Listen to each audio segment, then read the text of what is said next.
Assalamualaikum warahmatullahi wabarakatuh. Bismillahirrahmanirrahim. Alhamdulillahi rabbil alamin. Wassalatu wassalamu ala ashrafil anbiya'i wal mursalin Sayyidina Muhammadin wa ala alihi wa ashabihi ajma'in. Amma ba'du. Bapak-bapak dan ibu-ibu sidang jamaah salat isya dan tarawih Masjid Raya Bani Umar yang saya muliakan, alhamdulillah, puji dan syukur kita panjatkan kehadirat Allah Subhanahu wa ta'ala, di mana berkat rahmat, taufik, hidayah dan inayahnya jualah sampai saat ini kita tetap dalam keadaan sehat walafiat, tidak kurang suatu apapun, dan kita telah melaksanakan kewajiban ibadah puasa. Pada hari ini kita telah memasuki hari yang ke-10. Mudah-mudahan seluruh rangkaian amal ibadah yang telah kita laksanakan dan yang akan kita kerjakan diterima serta mendapatkan berkah dan ridha dari Allah Subhanahu wa ta'ala. Hari-hari yang masih panjang, perjalanan kita yang masih jauh, diberikan oleh Allah nikmat sehat walafiat sehingga kita dapat melaksanakan kewajiban ibadah puasa di bulan suci Ramadan ini dengan sebaik-baiknya. Amin ya rabbal alamin. Salawat dan salam tidak lupa kita sanjungkan kepada baginda Rasulullah sallallahu alaihi wasallam, seluruh keluarga, sahabat dan pengikutnya sekalian. Bapak-bapak dan ibu-ibu sekalian, mengantarkan pelaksanaan salat tarawih, tausiah singkat pada malam hari ini akan menjelaskan makna puasa dalam Al-Quranul Karim.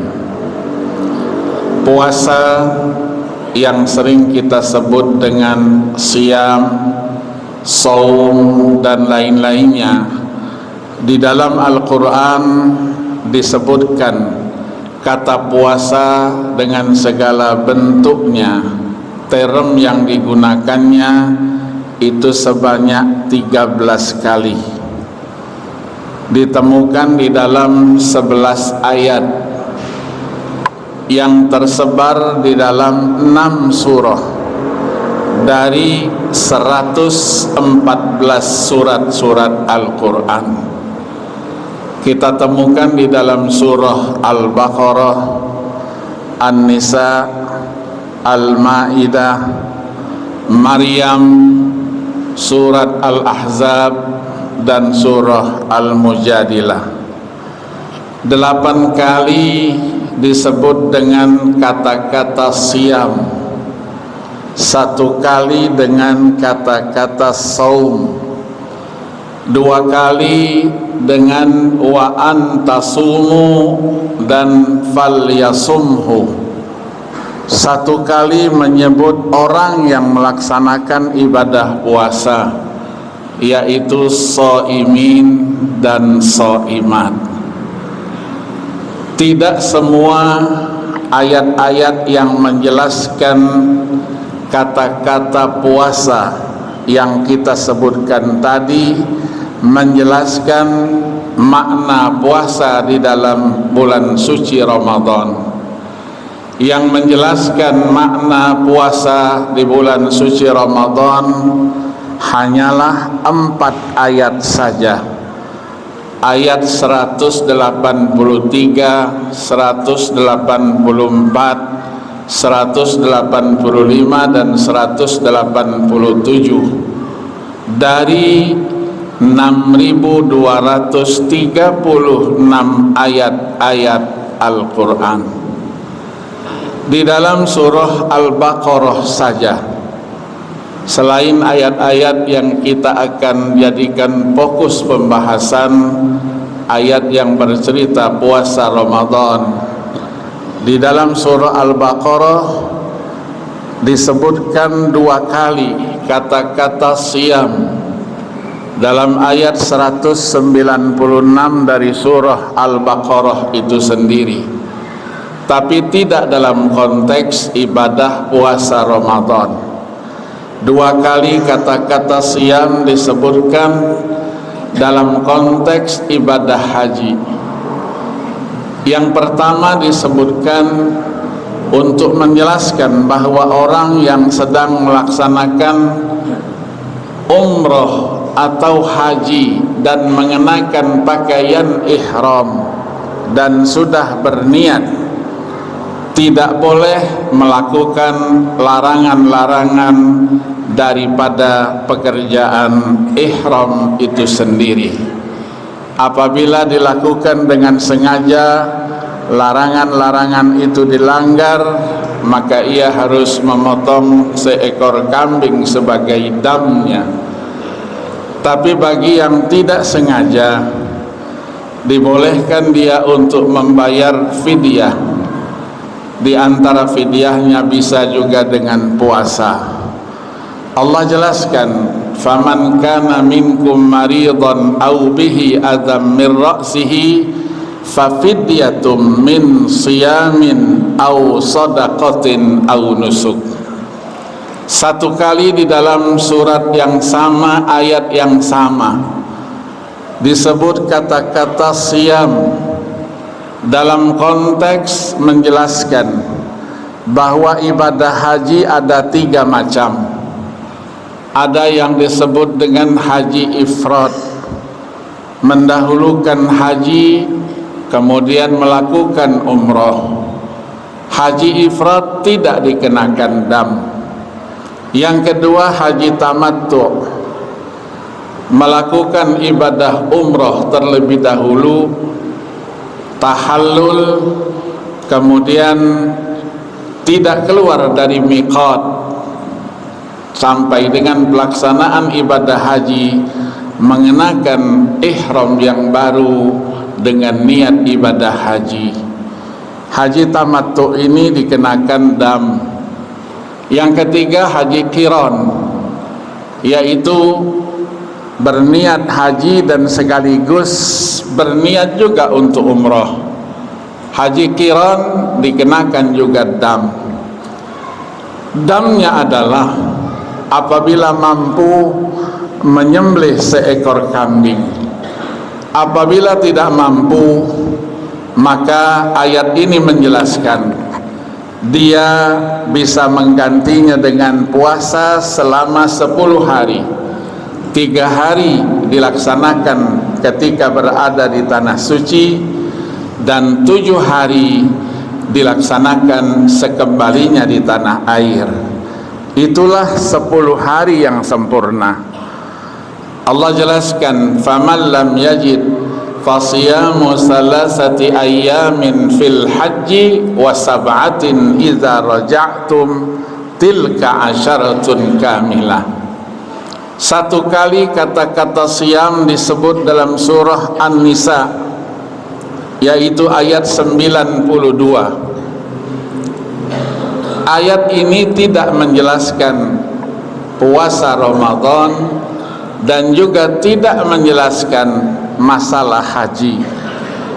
Ayat ini menjelaskan tentang tindak pidana pembunuhan. Di dalam Islam ada 3 macam tindak pidana pembunuhan. Yang pertama adalah pembunuhan yang dilakukan dengan sengaja, yaitu direncanakan dan menggunakan alat yang mematikan. Hukumannya adalah qisas. lehernya dipenggal dengan pedang, karena Nabi katakan la qawada illa bisayf. Ketika keluarga terbunuh, tidak memaafkan yang membunuh. Apabila memaafkan, maka dia harus membayar diat, denda, yaitu seharga 100 ekor onta. Yang kedua, pembunuhan tidak sengaja, qatlul khata', tidak direncanakan dan juga menggunakan alat yang tidak mematikan. Hukumannya tidak diqisas, tapi dikenakan denda, diat, seperti yang kita jelaskan. Yang ketiga, serupa dengan sengaja, yaitu pembunuhan yang dilakukan direncanakan tapi alatnya tidak mematikan, atau tidak direncanakan tetapi alatnya mematikan. Jenis pembunuhan seperti ini juga tidak diqisas, dia hanya membayar diat.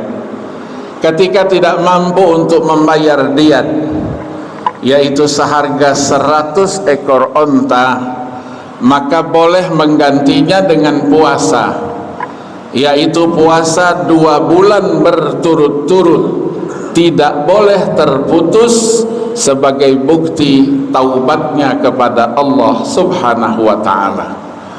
Allah jelaskan, faman lam yajid fasiyamu syahraini mutatabi'aini taubatan minallah.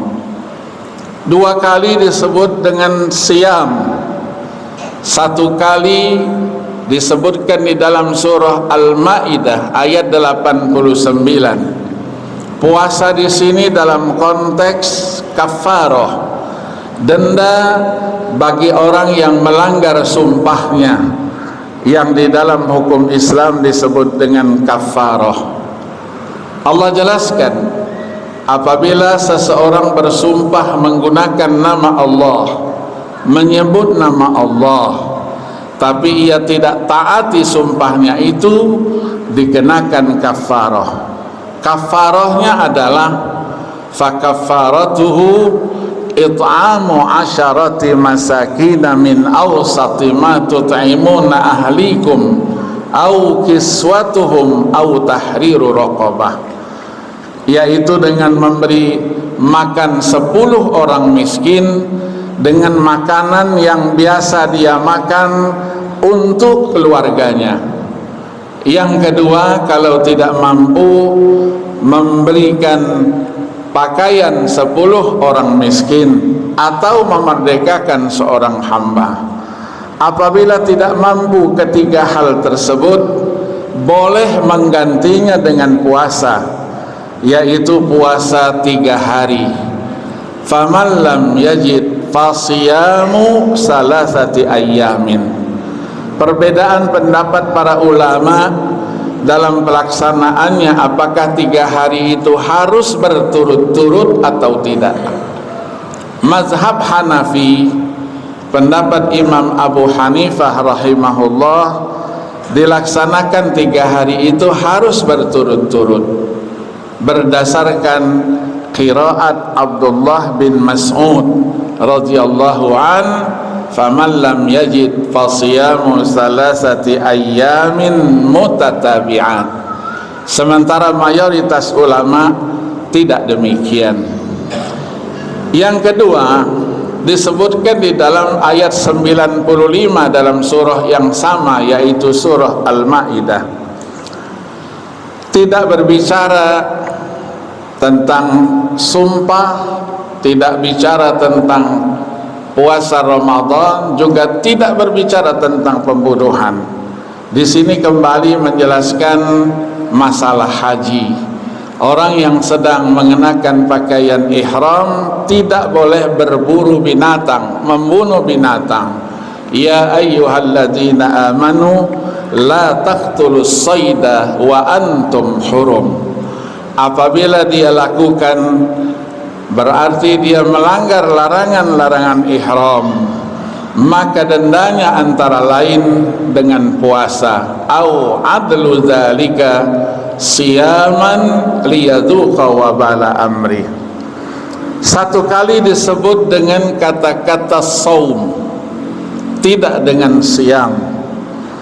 Kita temukan di dalam ayat 26 dari surah Maryam, ketika Allah menceritakan bahwa Siti Maryam sebagai seorang wanita yang suci dan bersih, wanita yang salihah, mendapatkan kehamilan tanpa suami dari Allah Subhanahu wa ta'ala.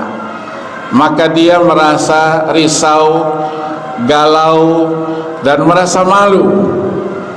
Ketika itu apabila terjadi ada yang bertanya, mengorek-ngorek apa yang terjadi pada pribadinya, Allah jelaskan di situ, faquli, katakan, ucapkan, inni nadartu lirrahmani sauma, sesungguhnya aku bernazar untuk Allah berpuasa. Apa puasanya? Falan ukallimal yauma insiyah, hari ini aku tidak akan berbicara kepada siapapun juga. Maka menahan diri dari tidak berbicara disebut orang itu sudah berpuasa menurut bahasanya. Dua kali disebut dengan shaimin dan shaimat, yaitu pelaksana daripada ibadah puasa itu.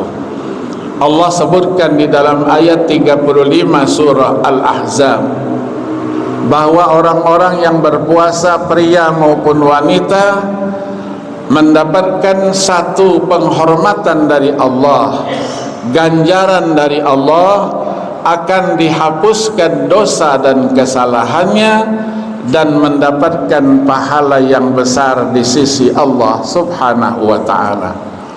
Innal muslimina wal muslimat wal mu'minina wal mu'minat sampai dengan was-shaimina was-shaimat di penghujung ayat, a'addallahu lahum maghfiratan wa ajran 'azimah.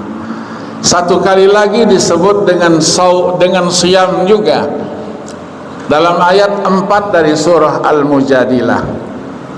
Ayat ini menjelaskan dalam konteks zihar.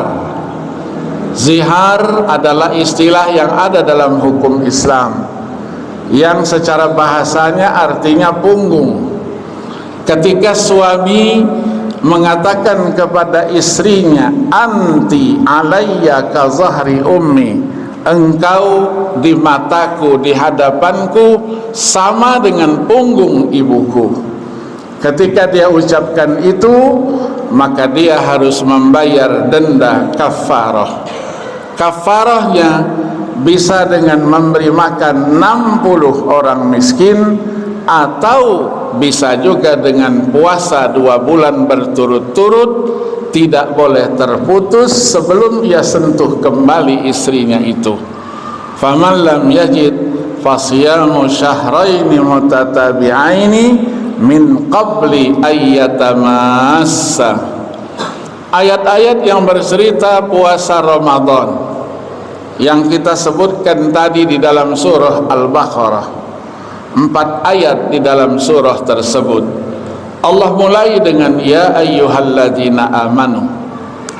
Ini adalah panggilan kehormatan, kesucian, kebesaran, keagungan, keistimewaan, sekaligus adalah kedekatan dan keakraban.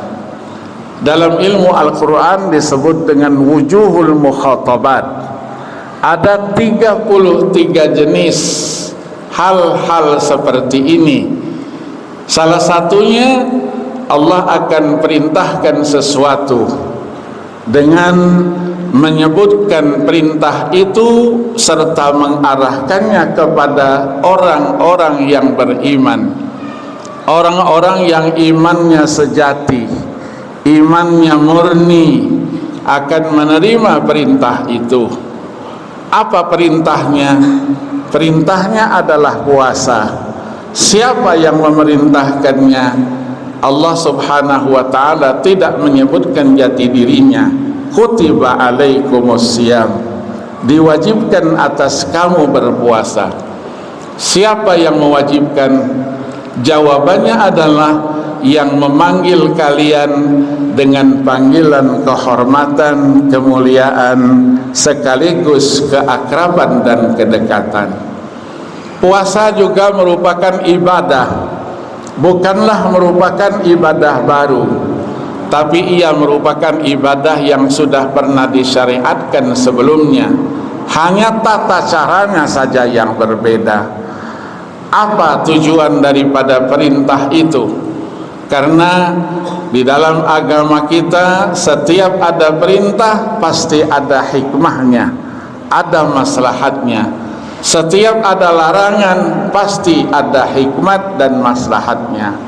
Di sini Allah jelaskan la'allakum tattaqun, agar kamu, supaya kamu, bukan mudah-mudahan kamu, semoga kamu. Di sini diartikan oleh ulama la'alla di sini litahqiq, bukan litamanni wat taraji. Apakah kita diwajibkan melaksanakan ibadah puasa itu selama 12 penuh dalam 1 tahun? Jawabnya tidak. Hanya ayyamam ma'dudat, hari-hari tertentu saja. Hari-hari tertentu itulah bulan suci Ramadan. Bisa 29 hari, bisa 30 hari, dan tidak pernah 31 hari. Puasa yang diwajibkan tidak diwajibkan kepada orang-orang yang sedang sakit, orang-orang yang sedang dalam perjalanan. 2 kali Allah ulangi. Begitu juga di dalam ayat 185. Apa tujuan semua itu? Yuridullahu bikumul yusra wa la yuridu bikumul usra. Allah menghendaki kemudahan buat kalian, tidak menghendaki kesulitan buat kalian.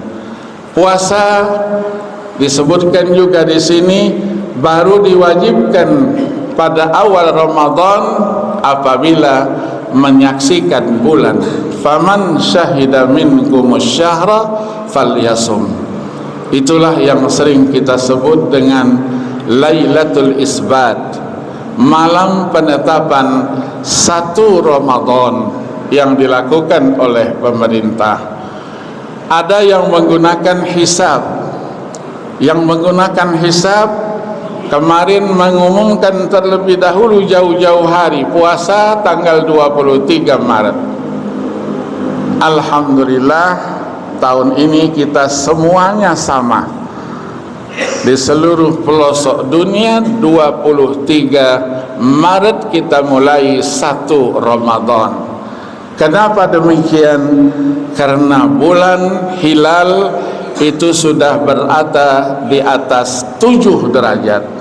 7 derajat berarti sudah tinggi. Pasti besoknya tanggal 1 Ramadan. Allah jelaskan 2 kali lagi dengan siam.